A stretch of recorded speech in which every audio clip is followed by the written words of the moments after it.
అలీరాజ్పేట్ గ్రామంలో national mission and natural farming ఆధ్వర్యంలో ప్రకృతి వ్యవసాయంపై అవగాహన శిక్షణ కార్యక్రమం నిర్వహించారు. సిద్దిపేట జిల్లా గజ్వేల్ నియోజకవర్గం జగదేవ్పూర్ మండలంలోని అలీరాజ్పేట్ గ్రామంలో national mission on natural farming ఆధ్వర్యంలో ప్రకృతి వ్యవసాయంపై అవగాహన శిక్షణ కార్యక్రమాన్ని నిర్వహించారు. ఈ కార్యక్రమానికి జక్కుల తిరుపతి ఏకలవ్య ఫౌండేషన్ గొల్లపల్లిలో గత 4 సంవత్సరాల నుండి ప్రకృతి సేద్యం చేస్తున్న యువ రైతు శ్రీనాథ్ మరియు మండల వ్యవసాయ అధికారి వసంతరావు హాజరై రైతులకు ప్రకృతి సేద్యంపై అవగాహన కల్పించారు. ఈ కార్యక్రమంలో శ్రీనాథ్ రైతులకు ప్రకృతి వ్యవసాయం ప్రాముఖ్యత, తక్కువ ఖర్చుతో అధిక దిగుబడులు సాధించే విధానాలు, జీవామృతం మరియు ఘన జీవామృతం తయారీ పద్ధతులు, సహజ కీటక నాశకాలు ఉపయోగించడం మరియు ప్రకృతి సేద్య ఉత్పత్తుల మార్కెటింగ్ వంటి అంశాలపై అవగాహన కల్పించారు. జక్కుల తిరుపతి ఏకలవ్య ఫౌండేషన్ వారు మాట్లాడుతూ రైతులు రసాయన ఎరువులు, పురుగుల మందులు అధికంగా వినియోగించడం వల్ల సాగు వ్యయం పెరగటంతో పాటు భూసారం తగ్గిపోతుందన్నారు. సేంద్రియ కర్బనం తగ్గిపోవడం వల్ల పంట దిగుబడులు కూడా తగ్గుతున్నాయని, అలాగే రసాయనాల ప్రభావంతో ప్రజల్లో ఆరోగ్య సమస్యలు పెరుగుతున్నాయని సూచించారు. ఈ పరిస్థితుల్ని దృష్టిలో ఉంచుకొని ప్రతి రైతు కనీసం తన కుటుంబ అవసరాల కోసమైనా సేంద్రియ వ్యవసాయం చేపట్టాలని సూచించారు. సిద్దిపేట జిల్లాలో ఒక 15 క్లస్టర్స్ ఏర్పాటు చేశారు. చాలా మండలాలు లేవు. మన జైనపూర్ మండలం ఉంది మన దాంట్లో. సో మన అగ్రికల్చర్ ఆఫీసర్ కూడా చాలా యాక్టివ్. మీకు ఎప్పటికప్పుడు శనగ విత్తనాలు కానీ, కాటన్ సీడ్స్ కానీ, నూతన వరి వంగడాలు కానీ ఇవ్వడంలో మీకు యాక్టివ్గా ఉంటారు. అదేవిధంగా ఈ గ్రామం నుంచి మీకు యాక్టివ్గా ఉంది. అదేవిధంగా మన మహిళలు ఎవరైతే కృషి సాగిస్తున్నారో వాళ్ళు కూడా చాలా యాక్టివ్ పర్సన్. ఇప్పటివరకు మేము కమిటీ ఏర్పాటు చేయగానే ఎప్పటికప్పుడు వీళ్ళు జీవామృతం అటువంటి కషాయాలు కూడా చేసి ప్రజలకు వీళ్ళు చెప్తా ఉన్నారు వీళ్ళు. సో మన మండలం చాలా యాక్టివ్గా ఉంది. వేరే మండలాలతో పోలిస్తే మీరంతా అట్లా ముందుకెళ్తే ఇంకా గవర్నమెంట్ నుంచి చాలా ఉపయోగాలు మనకు ఉంటాయి. సో మనకి ఈ మధ్య కాలంలో చూసుకున్నట్లయితే మనందరికీ ఈ అనారోగ్య సమస్యలన్నీ పెరుగుతూ ఉన్నాయి. కరోనా వచ్చింది. ఇక్కడ నుంచి మన గజ్వేల్ నుంచి ఒక పెద్ద రియల్ ఎస్టేట్ పర్సన్ దావతన తీసుకోపోయారు. ఎన్ని మందులు ఇచ్చినా కానీ చచ్చిపోయింటే బతికిండి ఆయన. తెలుసు కదా అందరికీ ఆయన గురించి. ఏమైందంటే ఆయన బాడీలో రోగనిరోధక శక్తి లేదు, ఇమ్యూనిటీ అనేది లేదు. ఇమ్యూనిటీ లేక ఏమైంది, ఎన్ని మెడిసిన్స్ ఇచ్చినా అది రిటర్న్ అవుతుంది అనమాట. బాడీ యాక్సెప్ట్ చేస్తలేదు. మరి ప్రజల దగ్గర ఈరోజు భూముల ధరలు పెరిగినాయి, డబ్బులు పెరిగినాయి, కానీ ఆరోగ్యం తగ్గిపోయింది. సో అటువంటి ఆరోగ్యం పైన మనందరం దృష్టి పెట్టాలి. మనందరం రైతులం. మన పంట మనం, మన కోసం మనం, మన కుటుంబం కోసం మనం తినడానికి 10 గుంటలో 20 గుంటలో ఎకరమో మనం స్టార్ట్ చేసుకోవాలని మనందరం విజ్ఞప్తి చేస్తాం. ప్రభుత్వం వారేమో కనీసం 1 ఎకరం చేయించాలా, ఒక రైతు నుంచి 1 ఎకరం చేయించాలని చెప్పేసి ప్రభుత్వం చెప్తా ఉంది. ఒక మంచి స్కీమ్. ఈ రోజు అది బడ్జెట్ తక్కువనే ఉండొచ్చు, రేపు ఇది పెరుగుతూ ఉంది. పెరిగిన తర్వాత ఎందుకంటే రైతులకు ఈ రోజు ట్రైనింగ్ ఇస్తూ నేర్చుకున్న తర్వాత మీ పంటలు అమ్ముకోవడానికి కూడా రైతులు ఏర్పాటు చేయడం ఇదంతా యూటీఐ అదేవిధంగా మనం పాత తరం విత్తనాలు ఉన్నాయి మనందరికీ. పొట్టి ముల్కాలు చూసే దగ్గరంతా పొట్టి ముల్కాలు, నల్ల బియ్యము, చిట్టి ముత్యాలు, ఇట్లా పాత తరం విత్తనాలన్నీ కూడా మనం తీసుకొచ్చి ఇక్కడ పండిస్తూ ఉన్నాం. మనం నాగపూర్ దగ్గర చీరల దగ్గర పండిస్తూ ఉన్నాం. సో మనము ఇప్పుడు నేను అక్కడ ఆత్మకమిటీ చైర్మన్గా ఉన్నాను. అదేవిధంగా మన ఎన్ఎంఎన్ఎం స్కీమ్ ద్వారా కానీ మన ఏకలవ్య ఫౌండేషన్ ఆధ్వర్యంలో మన ప్రాంత ప్రజలకి మీకు ఈ విత్తనాలు కావాలంటే ఇచ్చే వర్షాకాలం కోసం అంటే ఖరీఫ్గా మీకు ఒకవేళ కావాలంటే కూడా కొన్ని విత్తనాలు మనం ఇస్తే ఇస్తాము. ఇవన్నీ పూర్తిగా నాటు విత్తనాలు. ఇవి మనకు 1000 సంవత్సరాల క్రితం విత్తనాలు ఉన్నాయి. 3000 సంవత్సరాల చరిత్ర కలిగినటువంటి బుద్ధ రైస్ అని ఒకటి ఉంది మనకి. ఇది ప్రభుత్వం వారి మధ్య రీసెర్చ్ చేసి ఈ రైస్లో చాలా పోషకాలు ఉన్నాయని చెప్పేసి మనకి ఇస్తాము. మనందరికి షుగర్ పెరుగుతుంది కదా, ఈ మధ్య షుగర్ పెరుగుతుందంటే షుగర్ని తగ్గించే గుణం ఈ బియ్యంలో ఉన్నాయి. ఇది మీరంతా తినడం కోసం వేసుకోండి. వడ్లేమో నల్లగా ఉంటాయి చూడండి, బియ్యం ఏమో తెల్లగా వస్తాయి. ఇవి నల్ల బియ్యం కావు. ఇవి నల్ల బియ్యం వేరు, మళ్ళీ ఎర్ర బియ్యం వేరు. ఇవేమో బియ్యం తెలుపు రంగులో వస్తాయి. ఇది పండించుకున్నారు అనుకోండి, మీరు 10 గుంటలు 20 గుంటలు పండించుకున్నారు అనుకోండి, ఇంట్లో వాళ్ళకు ఆరోగ్యం పెరుగుతుంది, ప్రోటీన్ ఎక్కువ అనమాట ఈ రైస్.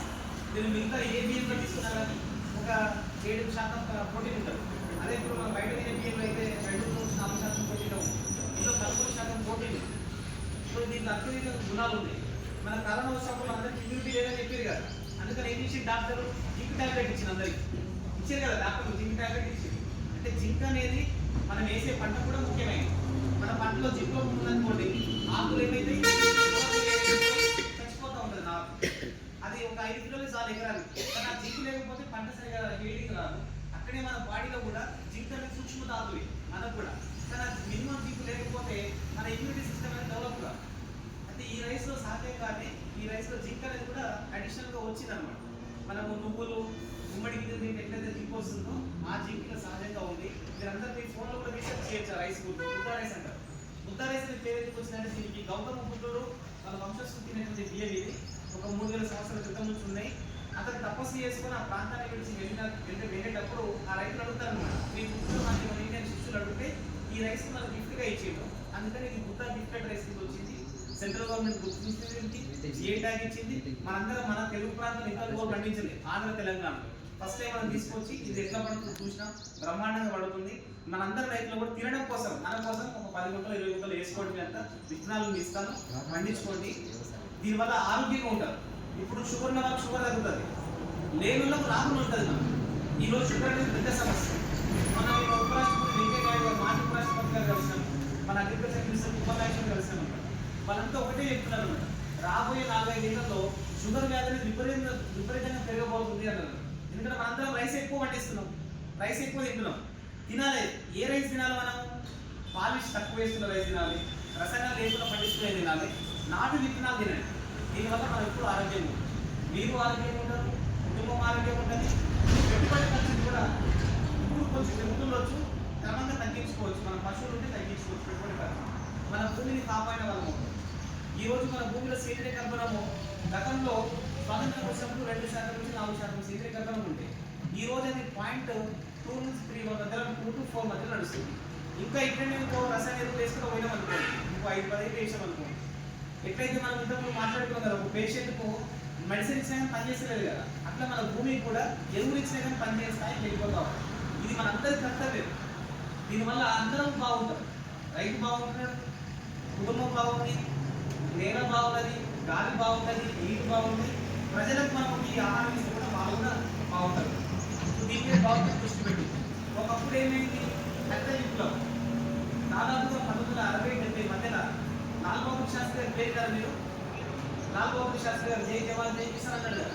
లాల్ బహదూర్ శాస్త్రి గారు ప్రధానమంత్రి ఇందిరాగాంధీ గారు ఉన్న టైంలో మనకు ఆహార సంక్షోభం ఉంది, జనాభా ఎక్కున్నది, పండించిన పంట తక్కువ అవుతుంది. మరి ఈ టైంలో ఎట్లా బతకాలి అన్నప్పుడు హరిత విప్లవం అని చెప్పేసి తీసుకొచ్చి స్వామినాథన్ గారు శాస్త్రవేత్త ద్వారా ఏం చేసినట్టే ఈ హైబ్రిడ్ విత్తనాలు తీసుకురావడము, రసాయన ఎరువుల్ని వినియోగాన్ని మనకు ప్రజలకు అందుబాటులో తీసుకొచ్చి పాఠ్యక్రమ విధులు తెలుసు, కొంచెం పెద్ద వయసులో తెలుసు. ఆ రోజుల్లో యూరియా వేయాలన్నా కానీ డిఏపి వేయాలన్నా కానీ మసాలా వేయాలంటే చెంచా తీసుకుని వేసుకోవచ్చు. భూమి దగ్గర ఇక్కడ గుంట తీసి దాంట్లో ఎరువు వేసి మళ్ళీ మూసుకోవాలి మనం, అంటే ఇంత వాడతాం. ఈరోజు ఏమైంది, బస్తాలు మనం వాడుతూ ఉంటాం. ఎకరానికి 2 బస్తాల కంటే యూరియా వేయద్దు ఎక్కువ. వేస్తే ఏమవుతుంది, అది చెట్టు అనవసరంగా పెరుగుతుంది. ఒక మనిషి ఎంత బరువు ఉండాలి అంత బరువు ఉండాలి కదా, ఎక్కువ బరువు పెరిగితే రోగాలు రావు. మనం మొక్క కూడా అంతే అన్న, ఎక్కువ ఆకులు ఎక్కువ కొమ్మలు వస్తే కూడా పాత తక్కువ వస్తుంది, దిగుబడి తక్కువ వస్తుంది. కానీ ఈ విషయాలు మనం రైతులకు చేరవేయడంలో ఎక్కడో దగ్గర జాప్యం జరిగింది. రైతు ఏం చేస్తున్నాడంటే ఆ యూరియాని విచ్చలవిడిగా వాడడం నేర్చుకున్నాడు. ఎట్లా వాడుతున్నాడు, పక్కన రైతు చేయడం ఇలా పచ్చదనుకో, ఇది పచ్చకాలదనుకో, ఏం అడగడిగా యూరియా తీసుకొస్తాడు, చల్లడం నేర్చుకున్నాడు. అట్లా అమితంగా మనం విచ్చలవిడిగా వాడడం వల్ల ఏమైందంటే భూమి ఖరాబ్ అయిపోయింది. ఈ యూరియా ఎక్కువైన వల్ల ఏమైంది, మన ఎర్రలు ఉన్నాయి భూమిలో, యూరియా తర్వాత మిగిలేదు ఏంటంటే అది గాల్లో కలిసిపోతుంది, మిగిలిన మొక్కలకు ఉపయోగపడుతుంది. వేస్టేజ్ అంతా కూడా భూమిలో ఉన్న పేరుకుపోయి చౌడు నీళ్ళు తయారైంది. మన నేలలో చౌడు నీళ్ళు తయారైతే ఏం చేస్తాయి, ఎర్రలు బతికాయి. అక్కడ మనందరం ఏమనుకుంటాం, వ్యవసాయం చేసేది మనం అనుకుంటున్నాం, అంతే కదా, మనం వ్యవసాయం చేస్తాం అనుకుంటాం. కానీ మనకంటే గొప్ప వ్యవసాయం చాలా ఉంటాయి. ఇప్పుడు మీకు ఇంట్లో పెరుగు కావాలంటే ఏం చేస్తాం, మనం పాలు కాగబెట్టి తోడేస్తాం. మనం ఏమనుకుంటాం, పెరుగు నీళ్ళు చేసి అనుకున్నాము, తోడు లేకపోతే పెరుగు కదా. ఆ తోడు తీసుకుపోయి పాలలో వేస్తే అది బిన్నెడు పాలు కానీ దమ్ము పాలు కానీ ఒక 4 నుంచి 6 గంటల పెరుగు అవుతుంది. అదంతా అట్లనే వ్యవసాయం కూడా ఎట్లాంటిదంటే మనమే చేస్తున్నాం రైతు అని అనుకుంటున్నాడు అనమాట. మరి అడవిలో పోతే అడవిలో చెట్లు ఎవరు మన రైతులో పెడుతున్నామా, మరి అడవిలో చెట్లు పెరుగుతలేవా? ఈ భూమి పుట్టినప్పటి నుంచి చెట్టు ఎట్లా పెరగాలనే దానికి ఒక నియమం ఉందన్నమాట. మనకి అడవిలో చూసుకోండి, ఎవరైనా ఎరువులు వేస్తామా, మనం మసాలాలు కొడతామా, మన పురుగు మందులు కొడతామా, కానీ అడవిలో మొక్కలన్నీ ఆరోగ్యంగా ఉన్నాయి కదా. అట్లా భూమికి మనం ఏం చేయాలంటే మనము తోడు అందియాలి. ఎట్లయితే మనము పాలను పెరుగు చేసుకోనికి ఎట్లయితే మనం ఒక తోడు వేసినామో అట్లా భూమి కూడా బాగుండాలంటే మనం ఒక తోడు అందియాలంటే ఏం చేయాలి, దానికి మనకు ఈ NMNF స్కీమ్ కింద ప్రభుత్వం వాళ్ళు ఏం చెప్తున్నారంటే మన భూమిలో పోషకాలన్నీ సమృద్ధిగా ఉన్నాయి. భూమిలో అంతర్భాగం ఉంటున్న పోషకాలు ఉన్నాయి. ఆ పోషకాలు లేకపోతే అడిగిన చెట్టు కూడా మొలవదు. దుబాయ్ పోయి ఉన్నారా ఎవరైనా? దుబాయ్లో పోతే ఖర్జూర చెట్టు ఒకటే మొలుస్తుంది కదా, అన్ని చెట్లు మొలుస్తాయా? ఎందుకంటే ఆ చెట్టు మొలిసే పోషకాలు ఇక్కడ ఉన్నాయి. ఆ వాతావరణం అదే సెట్ అవుతుంది. మన అడిగిలో పోతే అన్ని రకాల చెట్లు బతుకుతాయి కదా మన దగ్గర. అంటే మన భూమి కింద అన్ని రకాల పోషకాలు ఉన్నాయి, కానీ మొక్క తీసుకునే స్థితిలో ఉన్నాయి అన్నమాట. మొక్క తీసుకునే స్థితిలో కావాలంటే కొన్ని రకాల సూక్ష్మజీవులు ఏం చేస్తాయంటే ఆ ముడి పదార్థంలో ఉన్నటువంటి ఆ ఆహారాన్ని దాన్ని తిని దాన్ని అరిగించుకొని తీసుకొచ్చి మొక్కకు అందిస్తూ ఉంటారు. ఇది సూక్ష్మజీవులు, ఎర్రలు ఈ రెండు పనులు చేస్తాయన్నమాట. ఈ రోజు మనం రసాయన ఎరువులు ఎక్కువ వేసి ఏం చేసామంటే ఈ సూక్ష్మజీవుల్ని, ఎర్రలని చంపేసాం. రైతుకు తెలియకుండానే ఇది ఎక్కువ వేయడం వల్ల చచ్చిపోయాయి అనమాట. రసాయన ఇప్పుడు మీరు ఎప్పుడైనా యూరియా తీసుకోండి, 2-3 గింజల యూరియాలో ఒక ఎర్ర తీసుకుని 1 నిమిషం 2 నిమిషాలు చచ్చిపోతారు. మరి మనం బస్తాలు వేయడం వల్ల అవి బతికాయి కదా, లేదా ఇంకా అడుక్కుపోతాయి. ముఖ్యంగా మేమేం చేస్తున్నామంటే ఎక్కువ శాతం మేము కూరగాయలు, ఆకుకూరలు, కూరగాయలు, కొంత బొప్పాయి, పుచ్చ, నెక్స్ట్ జామ, మునగ, వీటిలో కూరగాయలు ఒక ఎకరం పందిరి ఉంది, ఒక 1/2 ఎకరం ఏమో నెట్ హౌస్ ఉంది. మిగతా దాంట్లో ఈ చెట్ల మధ్యలో కూరగాయల బెడ్లు అవి వేసుకొని వ్యవసాయం చేస్తున్నాం. మేమే ఇనిషియల్గా ఏం జరిగింది అంటే మొదటి 2-3 సంవత్సరాలు కూడా మేము ఆర్గానిక్ ఫార్మింగ్ చేసినా కానీ మామూలుగా మన లోకల్ సంతలకో లేకపోతే వంటి మామిడి మార్కెట్కో అట్లనే తీసుకెళ్ళి అమ్మేవాళ్ళం.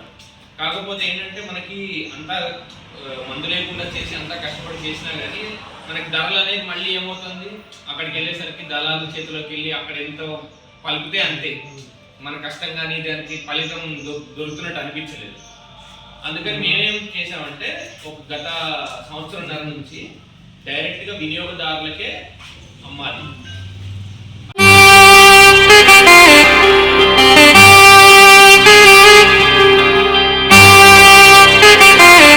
శ్రీ సమ్మక్క సారక్క జ్యోతిష్యాలయం శ్రీ సమ్మక్క సారక్క దేవతల ఆరాధనతో మంత్రసిద్ధి, వాక్సిద్ధి పొందిన కోయ గురువు పి లక్ష్మణ్ రాజ్ గురూజీ.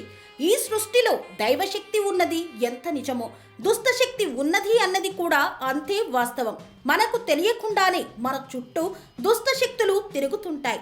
మనమంటే గిట్టని వారు, మన ఎదుగుదల నచ్చని వారు మనపై ఎన్నో ప్రయోగాలు చేస్తుంటారు.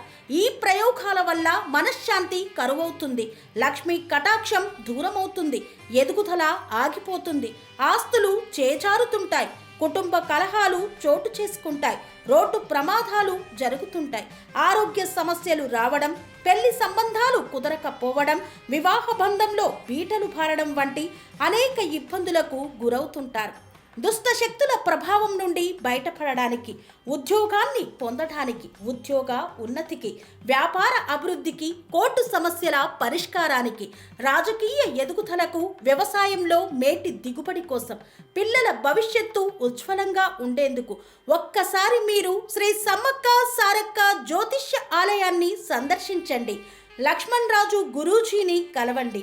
మీ జీవితంలో ఉన్న సమస్త సమస్యలకు పరిష్కారం దొరుకుతుంది. నరఘోష, నాగదోషం, బాలగ్రహ దోషాలు, లక్ష్మీ కటాక్షం కోసం, ఆర్థిక అభివృద్ధి కోసం, కనుదిష్టి ప్రభావం, చెడు ప్రయోగాల నివారణ కోసం శక్తి పూజలు చేసి శాశ్వత పరిష్కారం చూపుతూ యంత్రాలు ఇవ్వబడును.